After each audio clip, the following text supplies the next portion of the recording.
Hello guys, দেখো আজকে একটা মিনি ব্লগ নিয়ে চলে আসলাম তোমাদের কাছে। চন্দননগরে চলে গেছি ভোরবেলায়। তো মেয়ের এখন তো স্কুল ছুটি, তাই জন্য আর মেয়ে তো জানোই, মেয়েও ফটো তুলতে ভালোবাসে, ওর বাবার তো প্যাশানই আছে। তো সবাই মিলে আমরা চলে গেছিলাম ভোরবেলা 4টের সময় বেরিয়ে গেছে। তারপরে দারুণ একটা জায়গা ছিল গঙ্গার ধারে, আমি আর মা হাঁটছিলাম, সব লোকজন দেখছিলাম। খাওয়া দাওয়ার ভীষণ ভালো, যে কলেজ স্কুল এখানে সব আছে, খুব ভালো জায়গাটা ছিল।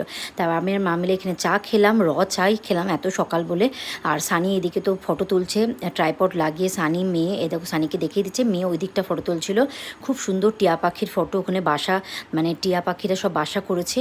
তারপরে ওখানে 10টা 7টার সময় বেরিয়ে গেছিলাম। তারপরে এখানে বেরিয়ে এসে এদিকটা এসেছি যখন, তখন খুব খিদে পেয়ে গেছে। এই দিদির আমি একটা ছোট মিনি ব্লগও দিয়েছি, দিদির দোকানে হিঙের কচুরির কথা বলেছি। তোমরা পারলে আবার দেখে নিও ওই মিনি ব্লগটা, দারুণ দিদির দোকানে পাওয়া যায় এই হিঙের কচুরি। দিদির সম্বন্ধে সব বলেছি, তোমরা দেখে নিও। তারপরে বাড়িতে আসার আগে একদম লাঞ্চ করে বাড়ি ঢুকে যেতে। কেমন লাগলো? তো ভালো লাগে লাইক শেয়ার